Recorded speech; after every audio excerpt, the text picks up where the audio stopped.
Le Grand Dialogue. Sigi Kafoba. Edouani Ouamakaran. Le Grand Dialogue, l'émission de débat du studio Tamani sur votre radio. Chenni Beri. Halud Mauni. Chenni Beri. Sigi Kafoba. Le Grand Dialogue.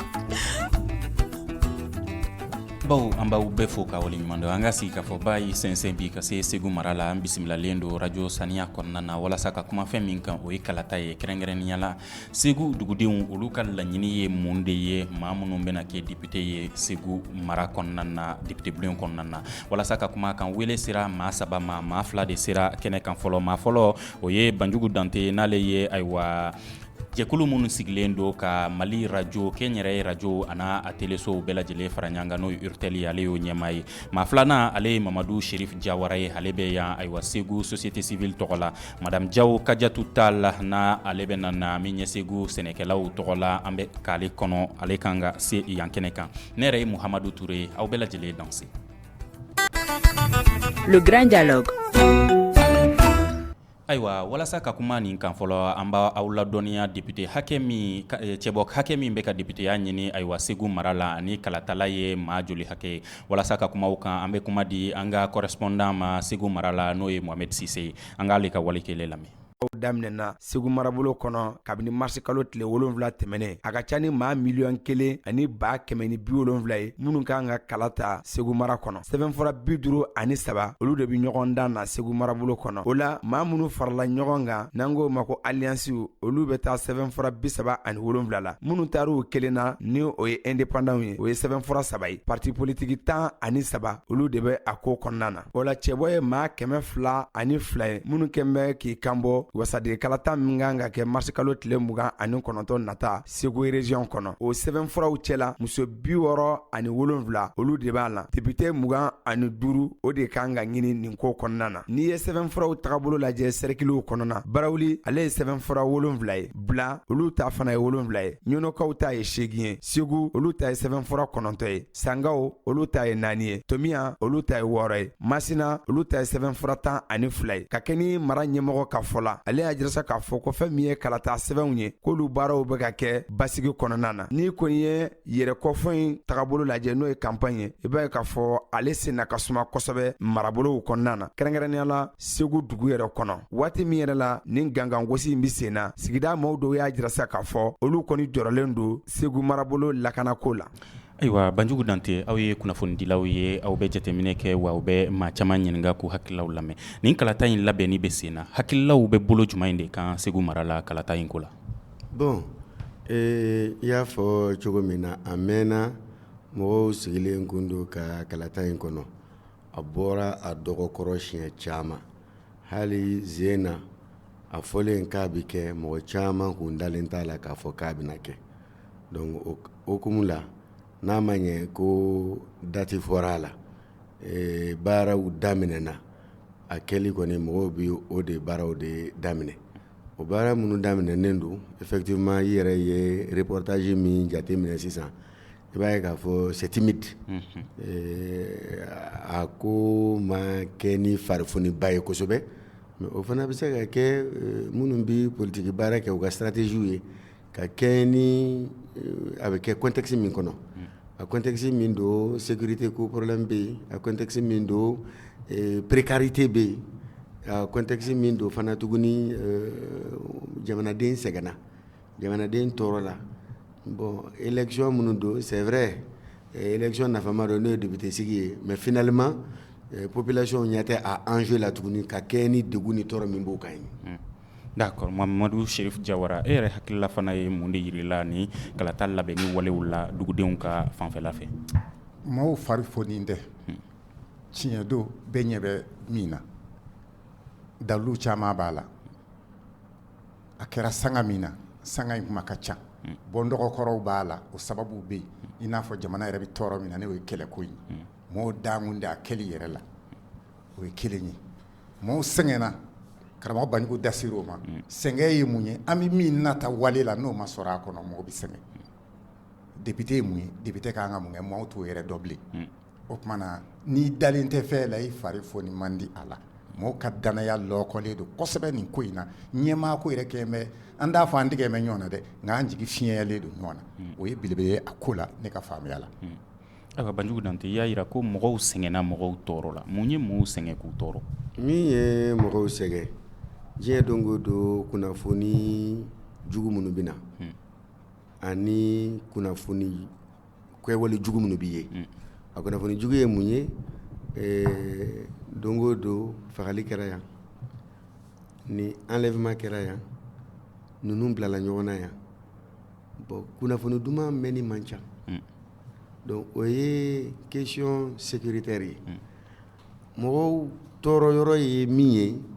denmisɛnw b'an bolo u ti kalan na ɲɛmɔgɔw tala ka kuma ka kɛ n'a ye ekɔliden somɔgɔw tala ka kuma ka kɛ n'a ye jamana avenir yɛrɛ bala ka don bɔgɔ la donc finalement kalan ti yɔrɔ min na insécurité bɛ yɔrɔ min na ani kɔnɔguwan bɛ yɔrɔ min na kɔnɔguwan n'o ye a ye k'a fɔ ko bana dɔ wulilen don diɲɛ fantan naani fɛ min bala ka hadamadenw b'u dabolo kan coronavirus in jamanaba minnu bɛ yen n'olu yɛrɛ sengola jamanaw ye a kɛmɛ k'olu kɔnɔ quoi alhamdulilahi rabil alamina pour le moment jusqu'ici an kisilen n'a tɔɔrɔ ma ala ka continuer k'an kisi o tɔɔrɔ ma o hanti o jɔrɔ n'o siran bɛ mɔgɔ caman na donc finalement insécurité la peur de la maladie ani fantanya wari sɔrɔbaliya ani kalankɛbaliya in ani tigɛ ɲɔgɔn na bon ani jigi misɛnya ɲɔgɔn na olu kɛlen don sababuya ye su kora dugu jɛra maaw tɔɔrɔlen don ayiwa i ye bana min kofɔ nin ye coronavirus ala k'an kisi a seli ma Mali kɔnɔna na walew jamana ɲɛmaaw y'a jira ko walew talen don walasa k'a ko kunbɛn nka ni a ko in kɛra sababu ye ka se yan ala k'an n'a kisi est ce que kalata in a bɛna se ka to sen na Mahamadu tɛna se k'o jaabi parce que an bɛ min ŋaniya siri pour le moment hali n'a ma ɲɛ k'a bɛ se yan a ka kɛ situation an bɛ se ka min maîtriser Ebola ko kɛra yan o maîtrisera bon nin fana na ala k'a n'a cɛ janya mais n'a ma ɲɛ k'a kɛra je crois que disposition ka ta légèreté ka na y'a la lurulɛrɛ ka na y'a ko la ou bien bêtise sugu dɔ an bɛ minnu ye jamana domaine sensible la o kana y'a ko la ko dɔ ka erreur kirikara dɔ ka kɛ sababuya ye ka erreur kɛ min bɛ a étendu bonya et là je pense que o kan ka éviter par tous les moyens pour ne pas créer des situations impardonnables. Ouais, parce que n ka ɲininkali bɛ min na a fɔra déjà ko ɲɔgɔn ɲɛbaw o ka nɛmɛ nin ko in ko la kalata dun bɛɛ b'a dɔn k'a fɔ ko jama bɛna caya maa caman bɛna ɲɔgɔn sɔrɔ ayiwa kiiribulonw na donc n'a kɛra e yɛrɛ bolo est ce que kalata kan ka bɔ a dɔgɔkɔrɔ o ko la. Bon pour le moment je ne crois pas ça n'engage que moi que bana in kolata in campagne daminɛna élection premier tour le 29 ye sauf bêtise ou faute très grave des autorités a man ka échelle sugu dɔ sɔrɔ an fɛ yan pour être étendu de façon extraordinaire parce que bana in nasɔrɔw dɔnnen don an ka jamana bana tɛ an ka dugu bana tɛ n'a bɛ na a bɛ don frontière siraw de fɛ ani avion siraw de fɛ ka caya donc déjà que bɛɛ lajɛlen b'o kalama an an bɛ situation min kɔnɔna na dispositif de kan ka renforcer pour faire en sorte que vraiment hali n'a ma ɲɛ k'a bɛ na a ka se ka continuer de façon très rapide et de façon efficace donc maintenant que a bɛ se ka étendu jusqu'à aller provoquer un report des élections n'o kɛra ça veut dire qu'il n'y avait aucun dispositif min b'a to k'a kunbɛn. D'accord. Ayiwa Jawara i y'a jira k'a fɔ ko tigɛnna o yelen don ko in na kɛrɛnkɛrɛnnenya la maa sugandilenw o n'u sugandibaw ni ɲɔgɔn cɛ mun de nana ni o ye i bɛ se k'a fɔ an ɲɛna tigɛnna in fana a kun bɔra fɛn min de la. tigɛnna in ye n da sidɔn de kala bɛ fili minnu ye olu ye députés ye o caman t'u ka kɛta yɛrɛ dɔn minnu bɛ kala filiw ye o t'a dɔn député kan ka min kɛ sabu député bɛ a b'a fɔ ni n taara n bɛ lɔgɔliso jɔ n bɛ siraba dilan ye o ye député ka kɛta ye wa o tɛ député ka kɛta ye o. donc député tɛ se ka sira dilan. député tɛ se ka sira dilan. député tɛ se ka lɔgɔliso jɔ. député tɛ lɔgɔliso jɔ n'a y'a jɔ fo n'a y'a jɔ n'a kun wari ye député bulon kɔni ka programme t'o ye député bɛ sariyaw de ta ka jamanaden lafasa député ye kulu mun ye population ka trait d'union ye député o de ye ani fanga cɛ. président n'a ka gouvernement y'u dama kulu ye député y'u dama kulu ye population y'a kulu sabanan ye anw de ka cikan bɛ lase députés ma députés fɛ sanfɛla la. donc trait d'union a bɛ ko jamanadenw ka ci laselaw de. ci lasela olu de bɛ anw ni gouvernement cɛ. anw n'anw ye jɛra ka voter ka kala fili ka président sigi anw kuma ka t'o sɔrɔ bilen o. anw kuma k'an bɛ maa min sɔrɔ o ye député de ye. an ka député n'a bɛ kɔmasegi kɛ ale de b'anw ka cikan lase nka député t'an fɛ yan anw de min ka kɔmasegi dɔn. k'a fɔ u bɛna kɔmasegi k'an ye yan aw ka dɔn dɛ. Segu député la n'u Segu député n'a sɔrɔ u tun bɛ kɔmasegi kɛ a tɛ faamuya tɛ gɛlɛya o nka député ko yɛrɛ de ma faamuya député ye maa min ye a ka kɛta ye min ye o de ma faamuya o la fo kunnafoni di ka cari i n'a fɔ an bɛ min wele une éducation à la citoyenneté nin t'a dɔn nin ye min ye bilen État yɛrɛ fɛn min y'o dɔn dɛ député ye fɛn min y'o dɔn dɛ État yɛrɛ bɛ yen wa dɔw bɛ yɔrɔ bɛ ɲɔgɔn ɲininka o la Karamɔgɔ Banjugu y'a fɔ sisan ni dɛsɛ ma kɛ ka frontières sabati et sécuriser jamana a man ka don anw fɛ o bana in don sera dɔn bɛ o bana in don jogo dɔn bɛ anw ka dondaw sanfɛla dugumana n'a fɔra ko nin bɛ sen na labɛnw de kan ka sabati n'o labɛnw sabatira a tɛna se ko a bɛ dɔn fɛ Ala ka dɛmɛ na an bɛ nin fɔ an t'a fɔ ka ɲinɛ Ala kɔ dɛ Ala k'an dɛmɛ fɛn d'an ka fɛn jidɔnni ye a kɛn bɛ ka dagabana jamanaw kɔnɔ gansan anw minnu bɛ sen kelen nin na yan o tuma na a ka jira mɔgɔw la fɔlɔ nin ye nin ye ne ye député ye ne ka kan ka nin kɛ e yɛrɛ k'o dɔn fɔlɔ est-ce que député yɛrɛ b'a ka kɛta dɔn wa e ye citoyen député e bɛ mun laɲini n'a fɛ e yɛrɛ t'o dɔn ne hakili ko député bɛ ne ka sira la député t'o la député bɛ sariya ko de kɔnɔ assemblée ye fɛn min ye n'o y'a ka kɛta kɛ bɛɛ y'i ka kɛta dɔn bɛɛ y'i ka fɔta dɔn an bɛ bɔ fili in na o fili in de kɛmɛ ka ko caman gɛlɛya an fɛ yan n'i y'a ye jamanadenw minnu yɛrɛ ɲininka est-ce que anw ka jamana yɛrɛ bɛ yen a gɛlɛyalen de don maa tɛ se k'i fari fa bɛɛ to a fɔ i b'i da tɛmɛ yɔrɔ dɔw kan ko caman b'an fɛ o gɛlɛya an bɛɛ a bɛɛ ye n da si dɔ ye ni kunnafoni de ma di a ma di a ɲɛ kan n bɛ segin banako in kuma kan banako in fiɲɛ bi dɔgɔtɔrɔ la kɔsa in an ka dɔgɔtɔrɔw tun bɛ gɛrɛ u la o tɛ jɔyɔrɔ dɔ ye wa an bɛ tila ka hali kɛnɛyako la an bɛ an da don a la sɔɔni députéw jɔyɔrɔ o ko fana na Banjugu Dante ayiwa a y'a jira sisan na k'a fɔ ko députéw bɛ to k'a fɔ k'u bɛ lakɔlisow jɔ u bɛ dɔgɔtɔrɔsow jɔ wali u bɛ siraw jɔ ayiwa aw ka ye kunnafoni dilaw ye est-ce que aw bɛ to k'o kuma ninnu mɛn députéw da wa u ka campagne senfɛ bon u b'a fɔ mais u b'a fɔ mɔgɔ minnu ɲɛna parce que u b'a dɔn k'a fɔ k'olu t'a dɔn parce que je crois que min yɛrɛ ye mɔgɔ kɔnɔganko ye minnu bɛna k'a fɔ k'u bɛ députéya ɲini diɲɛ baara o baara n'i ma ɲɛ k'i b'a kɛ i yɛrɛ k'a dɔn baara in ye mun ye a taabolo ye mun ye i bɛ taa kuma min fɔ maa minnu ɲɛna i k'olu bonya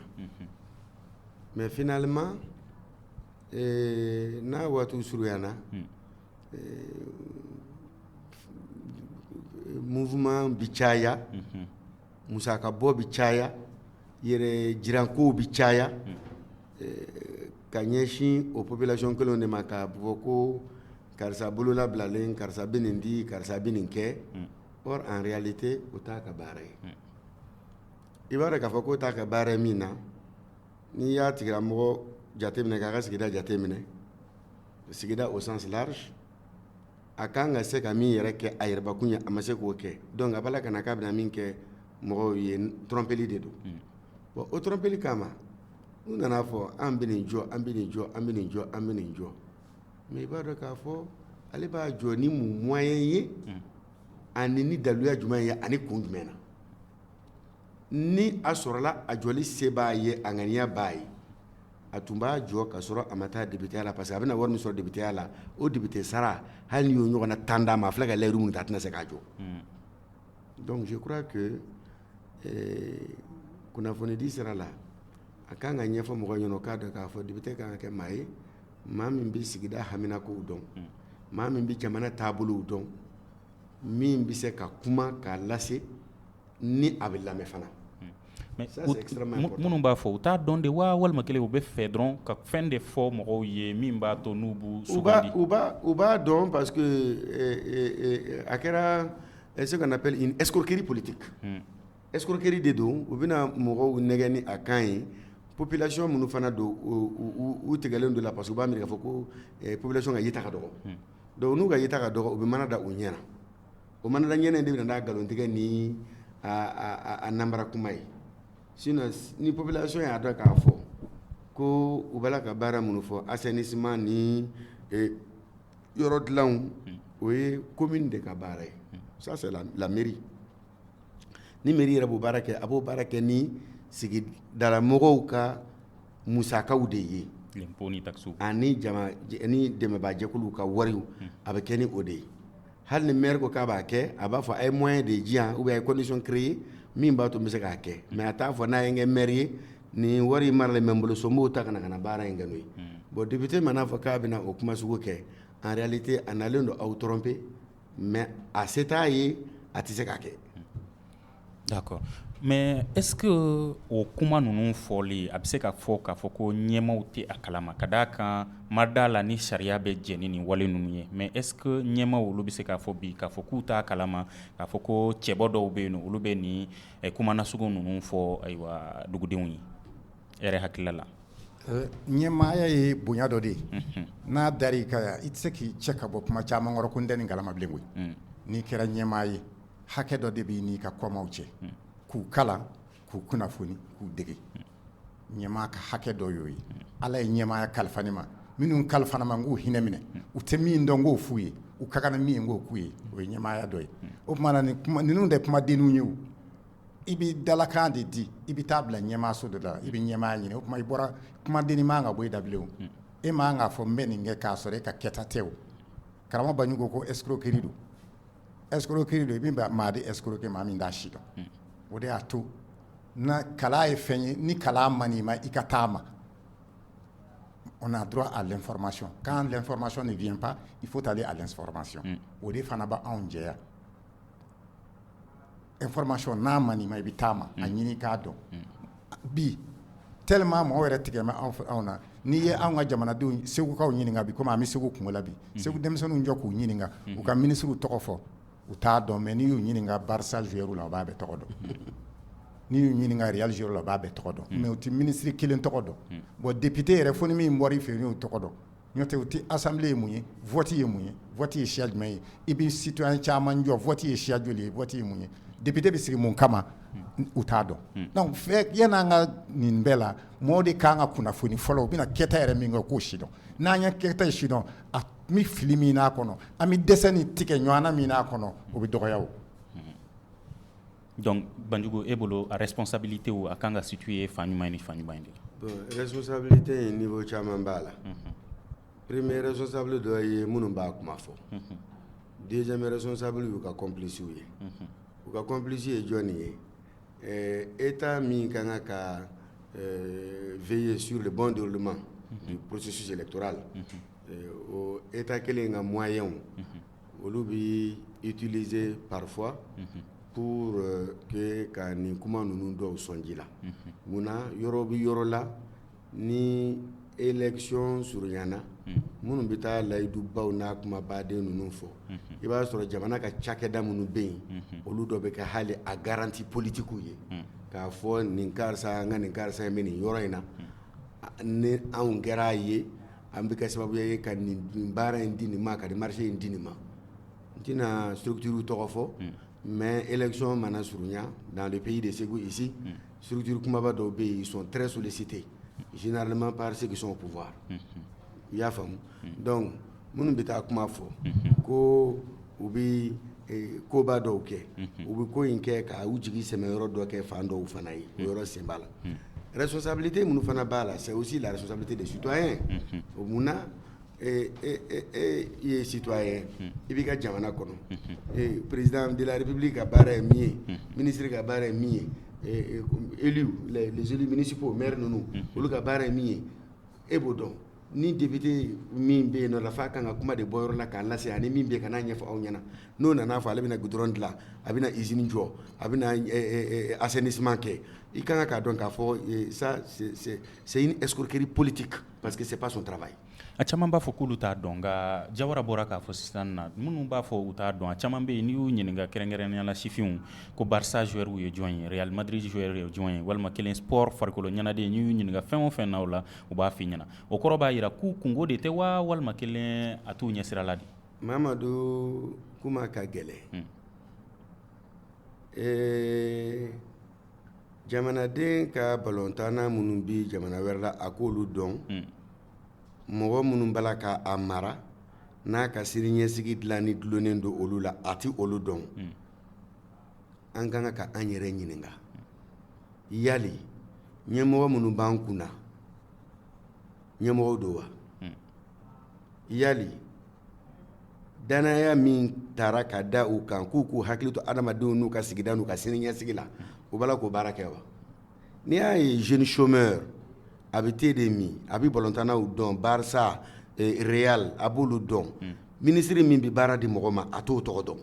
ministre min bɛ sɛnɛko kura a t'o tɔgɔ dɔn mais ça veut dire que Barça ni Real ninnu de bi a ka besoin ta en compte ka tɛmɛ ɲɛmɔgɔ minnu sigilen don a kunna haminako min b'a la olu t'o ta en compte sinon n'a sɔrɔla ministre nana a dɔnnen don projet initielen don minnu ye baara di mɔgɔw ma minnu ye mɔgɔw bɔ dans la pauvreté k'u bɔ kɔli kɔnɔ sani i ka Barça ni Real tɔgɔ dɔn i b'o kɛbaga tɔgɔ dɔn donc vraiment finalement mɔgɔw jigila misɛnyara mɔgɔw t'a dɔn k'a fɔ minnu bɛ yen u bɛ min na et finalement au tɛna se k'a changer ils préfèrent oublier les soucis dans autre chose. D'accord. Madame Diaw Kadiatou Tall aywa ini ɲankuma aywa an bɛ ka kuma fɛn min kan sisan o de ye députéw ka kalata bɛna daminɛ min ye dugudenw ye tuma caman olu kumaw bɛ taa f'u ɲɛna k'a fɔ par exemple député b'a fɔ n bɛna so dilan n bɛna sugu jɔ aw ye n bɛna sira dilan aw ye n bɛna dɔgɔtɔrɔsow jɔ an ye k'a sɔrɔ o tɛ ale ka baara ye donc e yɛrɛ bolo mun de bɛ se ka kɛ bi walasa o faamuyali dugudenw fana ka se k'o tiɲɛ n'a nkalon bɔ ɲɔgɔn na. I ni ce Touré ayiwa minnu fɛn o fɛn minnu bɛ yen nɔ n b'u bɛɛ fo ko wale ɲuman dɔn nin ye émission ye o b'a to dugudenw yɛrɛ k'a dɔn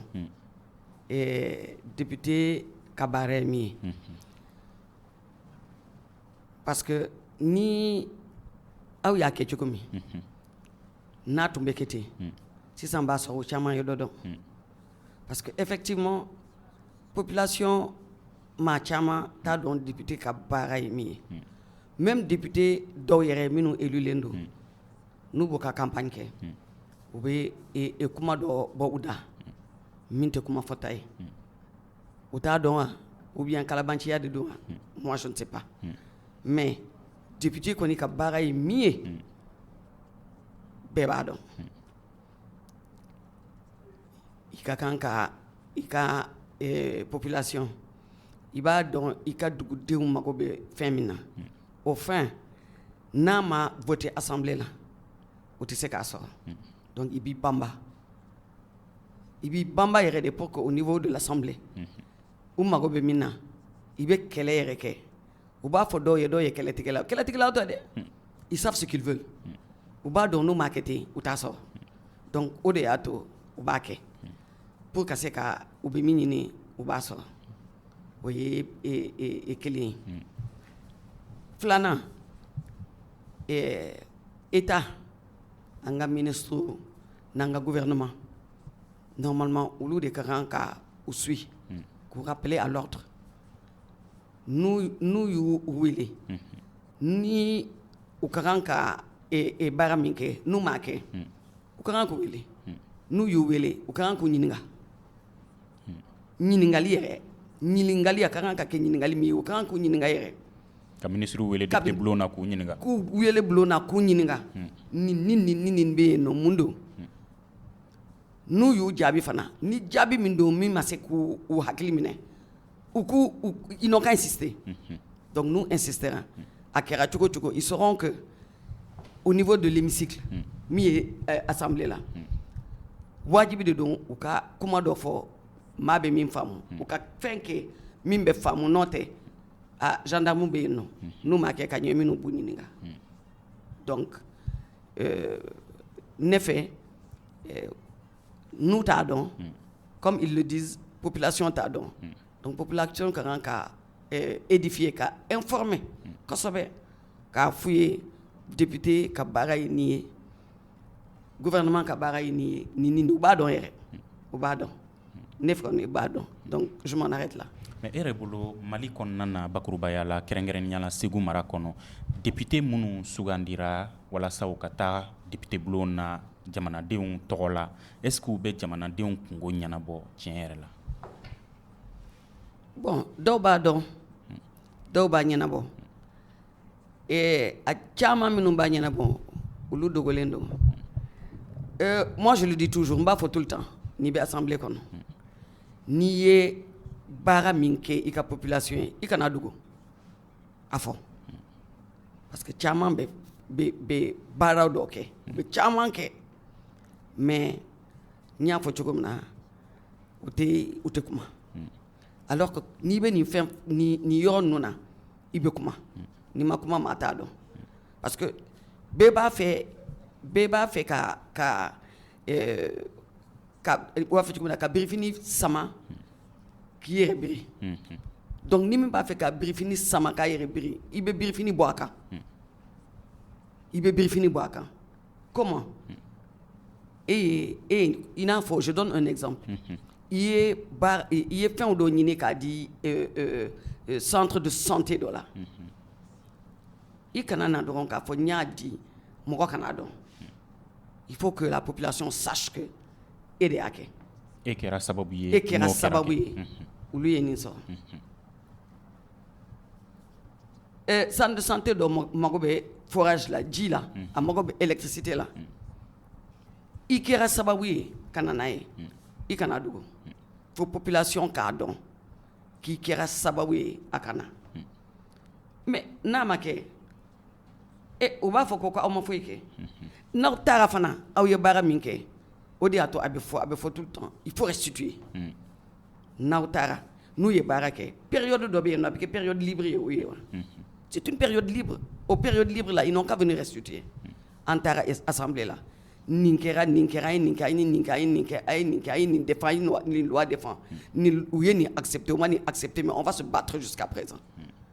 i ka dugudenw b'a dɔn ko i bɛ ka dɔ kɛ donc au moins u n'a a dɔn ni nin kalata façon bɛ kɛ nin b'a ka a b'a fɛ a ka dugudenw ka taa ɲɛ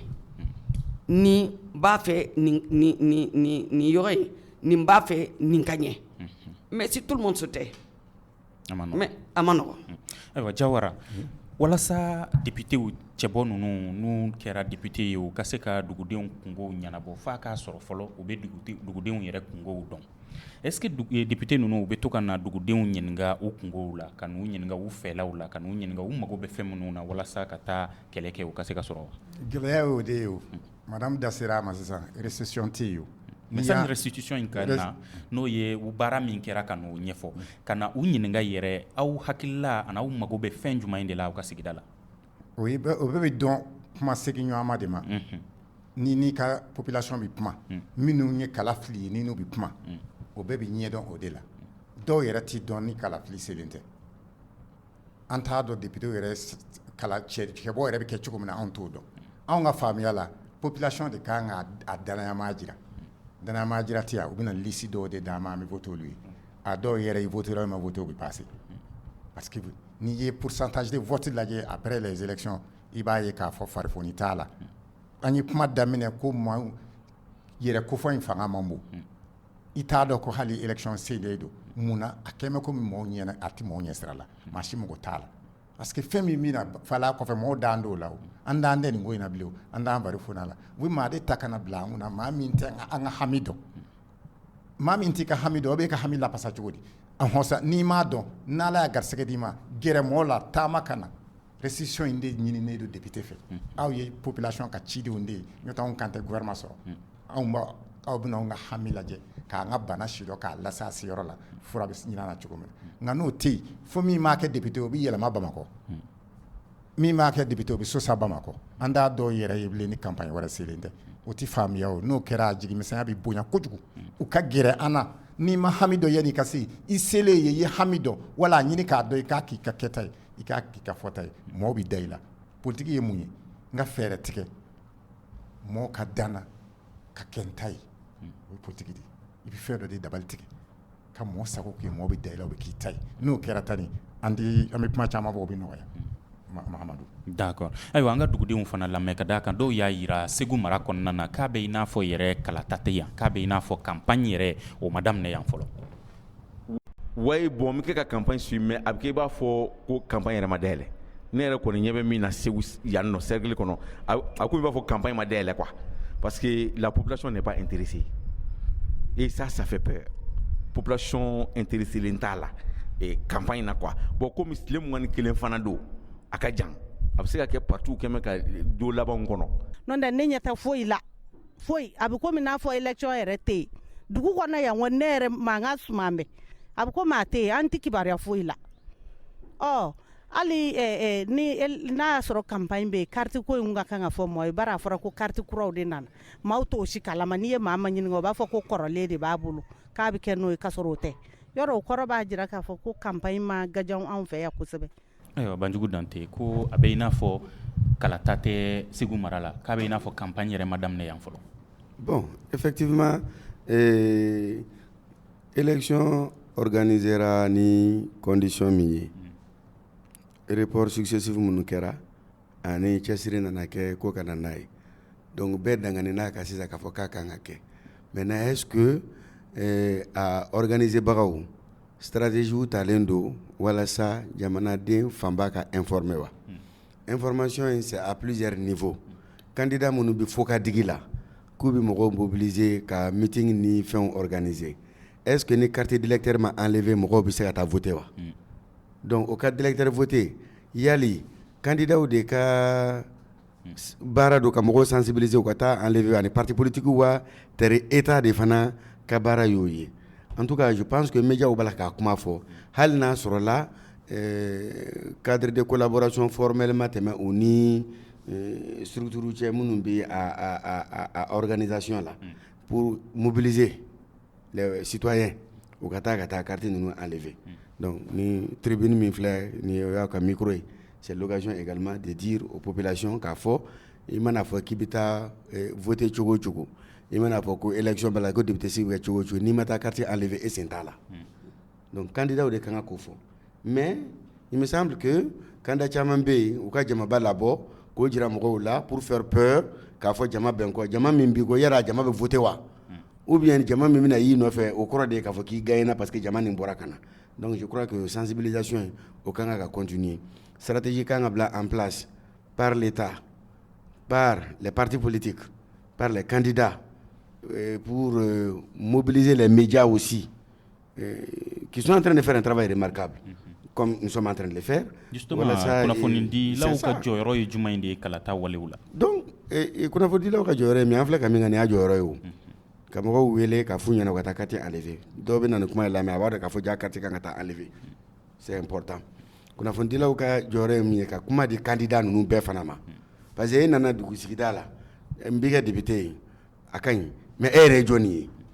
kunnafonidilaw de kan ka jira k'a fɔ voilà les candidats nin ye nin ye nin ye nin ye nin ye nin ye nin ye nin ye sigida la a bɛ ɲɔgɔn dɔn min bɛ se min na min tɛ se min na a dɔnnen de don n'a sɔrɔ ko vote de bɛ kɛ pour que ka mɔgɔ ɲini min ye yelen ye donc kunnafonidila man ka n'i sigi k'a fɔ i bɛna karisa lagosi nin ye nin kɛ nin ye nin fɔ walima i bɛna dɔ publicité non n'i nana n'i ye candidat ta ka député ka baara fɔ karisa karisa karisa karisa b'a la n'u y'a dɔn k'a fɔ min bɛ se ka kɛ min tɛ se ka kɛ u bɛna o dɔn. Je crois que c'est le plus important. A kan ka sɔn fana kunnafonidila min ye cɛbɔ dɔ ka na dɔwɛrɛ lagosi a ka kumaso kɔnɔ walima a ka teleso la. Cela n'est pas normal. An ye charte électorale copie multipliée. Et nous nous sommes engagés à donner à toutes les radios, à tous les médias. Radio so bɛɛ lajɛlen ka sɔrɔ. Bɛɛ ka sɔrɔ minnu bɛ kunnafoni baara kɛ. Charte électorale n'o bɛ i n'a fɔ kunnafonidilaw ka constitution wa. I ni mun ka kan i ni mun man kan.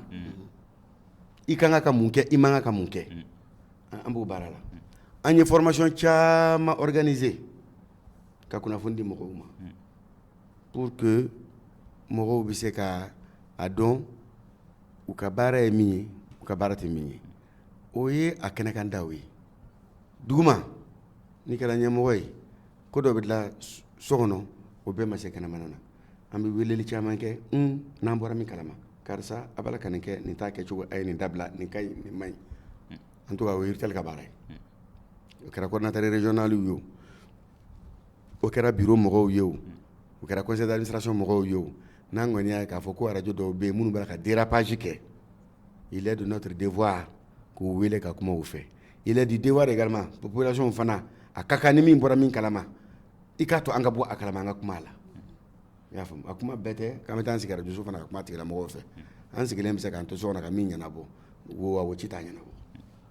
Wa an b'aw ladɔnniya fana k'a fɔ ko nin sigikafɔba min sɛnsɛnlen don ka se Segu mara la nin ye studio Tamani ka wale dɔw talen ye kalata in hukumu kɔnɔna na ni ka ayiwa i sɛnsɛn jamana marabolo caman na walasa ka sigikafɔba kɛ yen nɔ ka jamanadenw ladɔnniya wa kalata don fana na ayiwa kɔrɔlen aw bɛ sanga 3 ani miniti 15 de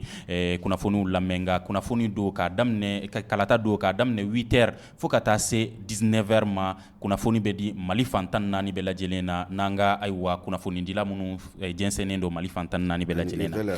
ayiwa ani Urtel radio so olu de ye partenaires ye studio Tamani kunnafoniw bɛ di o de la wa charte min fɔlen fana filɛ nin ye studio Tamani ni Urtel ka jɛ ka baara kɛlenw don ayiwa min ye kunnafonidilaw jɔyɔrɔ Segu mara la est-ce que o jɔyɔrɔ falen don ka ɲɛ wa Jawara ayiwa n'i ko buruba fiyɛla ma ɲɛ fiyɛ i bɛ jɔyɔrɔ ɲɛden panko de la radio min bɛ Segu bi ni ka caya Segu jama yɛrɛ ye o kumana kunnafoni carin bɛ koyi nka mɔgɔ de b'a lamɛn o t'a lamɛn o y'a dama kuma radio bɛ tile ka kuma ka si ka kuma an da sera kumani dɔ ma est-ce que nin fɛn in ye mɔgɔw ɲɛ a bɛ mɔgɔ intéressé o de ye jɔyɔrɔ banna ni radio ko ye radio kɔni bɛ kuma u b'a fɔ u b'a lase u b'a fɔ nka an bɛ sinsin min kan hali bi mɔgɔ ka taa carte ko la ka taa carte enlever n'i y'a mɛn i bɛ voter carte ka y'i bolo o bɛɛ ye kunnafoni ye nka bi kunnafoni ko ye gɛlɛmanba ye Segu yan n'i ye Segu lajɛ bi maa min bɛ journal kala ka sanga kala n'i y'a sigi 100 sara a tɛ maa 20 bɔ i b'a fɔ kunnafoni yɛrɛ tɛ mɔgɔ intéressé n'i kunna sirilen tora i bɛna mun kɛ kunnafoni y'i ka hakɛ dɔ de ye o k'i kunnafoni kunna siri bi bɛɛ de la donc k'i kunnafoni f'i ka fɛn dɔ de dɔn i kunna bɛ foni nka kunnafoni est-ce que mɔgɔ yɛrɛ bɛ kunnafoni ɲini bi mɔgɔ bɛ girinna o ka nasɔngɔ ko la o de y'a to ko caman bɛ campagne in kɔnɔ ala k'an dɛmɛ don an bɛ arajosow fo hali bi u ka cɛsiri la u ka dɔ fara a kan Banjugu n'a ka jama hali n'a bɛ bɔlɔnna kumaw don a la ka mɔgɔw wele an b'a ɲini a fɛ a k'a cɛsiri mɔgɔw yɛrɛ ka kɛ kunnafoni fɛ k'a lamɛn o y'a dama ko ye. Ayiwa madame Diaw min ye kɛrɛnkɛrɛnnenya la musow est-ce que u ka laɲiniw talen don bala kalata hukumu kɔnɔna na wa? Tɔgɔ di question in diyara ne ye. U talen don bala parce que loi dɔw votera loi 052 min b'a fɔ ko 30% musow 30% u ka don liste la et u ka genre respecté n'i ko genre dɔrɔn muso dɔrɔn tɛ genre ye cɛ ni muso bɛɛ ye bon élection communale minnu tɛmɛna u ye dɔ kɛ bon législative in na fana muso caman y'u kan bɔ ko candidat 200 ɲɔgɔnna bɛ Segu mara la a ka ca ni 60 ye olu ye musow ye musow dɔ donna la ne b'a a f'u ye fo sisan u k'u cɛsiri a kana kɛ don ye ten dɔrɔn n'u donna a ka kɛ donni min ye mɔgɔ n'a dɔn k'u donna parce que assemblée ye koba ye dɛ tubabu ɲuman na a kana kɛ assemblée inodore sans couleur sans saveur an t'o nɔfɛ an bɛ assemblée de fɛ min bɛɛ b'a dɔn i jɔyɔrɔ ye min ye bɛɛ b'a dɔn i ka kan ka baara min kɛ surtout musow jeunes bɛ yan n'u donna a ma fɔ musow dɔrɔn u denw fana bɛ yen et je suis nisɔndiyara parce que jeune caman fana bɛ liste la nin sen in na donc jeune caman bɛ liste la nin sen in na jeunes ni musow donc u k'u jija n'u donna u k'a yira ko fili kɛra san caman parce que u tun dalen t'u la u k'a yira ko maintenant mɔgɔ ka kan ka da u la et n'i y'a lajɛ muso minnu bɛ i présenté surtout Segu yan nɔ muso caman bɛ yen nɔ minnu b'a la minnu y'u jɔyɔrɔ fa elles se battent pour que Ségou ka se ka a bɔ nɔgɔ la fan bɛɛ que ce soit au niveau paix et sécurité, que ce soit au niveau éducatif, que ce soit au niveau santé, ou bien ka kɛlɛ caman kɛ pour que u ka se ka don a kɔnɔ. Donc ce qui veut dire que je crois que faamuyali bɛ kana dɔɔni dɔɔni. D'accord. An bɛ sifin dɔ lamɛn sisan na ale ka hakilila la ka sɔrɔ ka kuma di ayiwa Jawara ma ni ka sɔrɔ ka kuma di Dante ma i bɛna kuma wale min kan ka kɛ député fɛ a ka sigida kɔnɔna na. Député ko in na an ka tanti mina kɛ fɛn min y'a la mɔgɔ min bɛ se ka an ka ci lase député bulon na n'a bɛ se ka segin ka na kɔmasegili fana kɛ dugu fana ye donc an mago b'o mɔgɔ na sugu de la en même temps an b'a ɲini jeunesse fana fɛ u ka bɔ u ka t'u ka carte d'électeur fana ta n'u bɛ taa voter gundo soni kɔnɔna na u k'u ɲɛ yɛlɛ u kana kɛ t-shirt kama u kana kɛ mɔgɔw ka 200 ninnu kama ani 400 ninnu kama u ka voter mun hakili bɛ denmisɛnninw ni anw sifinnakaw ka ɲɛtaa la don n'a nataw la. Ayiwa o bɛ se ka kɛ cogoya di min ka maa sugandi min hakili bɛ to bɛɛ lajɛlen kungo la a kɛra sifin ye a kɛra muso ye a kɛra duguden bɛɛ lajɛlen ye Jawara o bɛ se ka kɛ cogo di. A bɛ komi forosiyɛn a ti dan bi ka taa a tigɛ sini o ɲɛbila bɛ ko bɛɛ la anw ka cɛbɔ ko kɛmɛ sini ye kalafili an bɛ cɛbɔ dɔ ta o tɛ o cɛbɔ ye kan ka kɛ mɔgɔ ye mɔgɔ min labɛnna an bɛ min kalama san kurukara bɛɛ waati bɛɛ an b'i kalama an ɲɛ b'i la an b'i dɔn i b'an dɔn an b'i ka kɛta dɔn i bɛ se nin na i tɛ sɔn nin ma i bɛ se nin na o de kan ka kɛ cɛbɔ ye nka élection sera kaban cɛbɔ ka ɲini élection sera kaban a ye voté karisa ye n'a kɛra ten i bolo a bɛ kɛ n'an kun y'a dɔn ye o n'an kun y'a dɔn ma bɔ a la o ye tin'a dɔn ye bamanankan la an tin'a dɔn la an nimisara i tali la cɛbɔ ti ta sini bi ni sini c'est pas le jour de la chasse qu'on dresse les chiens. O tɛ o i bɛ cɛbɔ bɛ lakodɔn ka cɛbɔ a bɔdon de ma se n'a bɔdon kɛra a ta don ye o ti ɲɛ o a b'a dɔn maa min bɛ se k'a kɛ maa min ka kan n'a ye o de ye cɛbɔ ɲuman ye n'o kɛra a ka ca la a tɛ bɔ an jigi kɔrɔ o de y'a to n ko cɛbɔ ninnu na u bɛ na ni maa ye an tɛ maa min dɔn n'i tɛ maa min dɔn o kɔni k'i ka kale da sinɛ ɲɛna ye yanni o ka kɛ a da i ka bakɔrɔ ɲɛna. O b'o de dɔn o de b'i dɔn hali ni kumana sufɛ a b'i dɔn i hami ye nin ye Banjugu bɛ sɔn nin ma Banjugu tɛ sɔn nin ma an b'a dɔn an da b'a la an b'a bila nin na mais karisa yɛrɛ ye jɔnni ye ninnu yɛrɛ kɛra an ka député est ce que nin bɛ anw ka kibaru kalama o tɛ ɲɛ o de y'a fɔ n ka kuma la sanfɛla la n ko ni t'u dɔn ni kɛra ye garisɛgɛ la segin ka na i n'u ka ɲɔgɔn dɔn o t'a la baasi o garisɛgɛ ɲini k'a tigi. Ayiwa an y'a ye ɲinan san in kɔnɔ ani san caman tɛmɛnen na min ye wulikajɔw ye o caman kɛra kalanko la baarajɔw kɛra kɛnɛyako la mɔgɔw ye jɔrɔna caman fɔ sirakow la caman bɛ jɔrɔna caman fana ko caman fɔ o fana na Banjugu Dante député ale jɔyɔrɔ bɛ se ka kɛ mun de ye nin wale ninnu sabatili ye jamanadenw ye. Bon, moi je crois que an bɛ jamana min kɔnɔ situation fɛn fɛn bɛ a bɛɛ dɔnnen don. A dɔnnen de parce que n'i ye an ka gouvernance politique jateminɛ député u ka représentativité n'u nombre o de bɛ kɛ sababuya ye ka gouvernement sigi bi i b'a sɔrɔ gouvernement min bɛ yen a ka ca la ale de ka député u ka ca dans les différentes circonscriptions et notamment dans les zones à problème. Donc an b'a kalama an t'a kalama moi je crois que o tɛ tiɲɛ kuma ye bilen o tɛ tiɲɛ kuma ye mun na mɔgɔw ni projet de société dɔ de bɛ na pour que ka jamana mara député minnu taara olu bɛ dugu ka enjeu dɔn o enjeu ye mun ye bi sécurité paix éducation santé. Bamanankan na lakana bɛn kalan ani kɛnɛya. Donc ne t'a dɔn k'a fɔ ko minnu b'a fɔ député man kan ka kuma fɔ a tɛna se ka taa mɔgɔ kelen kelen ka problème privé ani ka quartier privé ani ka du privé kuma ta ka taa fɔ mais ni fondamentaux minnu bɛ yen qui sont des questions essentielles ni olu de ɲɛnabɔra chômage bɛ kɛlɛ n'olu de ɲɛnabɔra kɛnɛya bɛ sabati n'olu de ɲɛnabɔra ɲɛta bɛ kɛ mais k'a fɔ ko député tɛ o kalama ou bien an ka non de grâce a bɛɛ dɔnnen don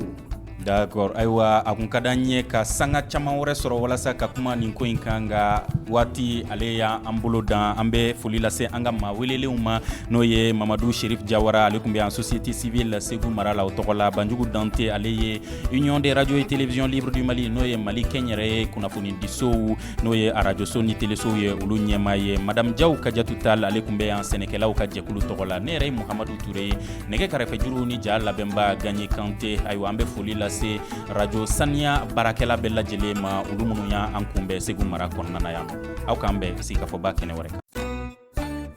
Le grand dialogue. Sigikafɔba. Idewani wa makaran. Le grand dialogue, l'émission des débats du studio Tamani sur votre radio. Shenni Beri. Halud Maundi. Shenni Beri.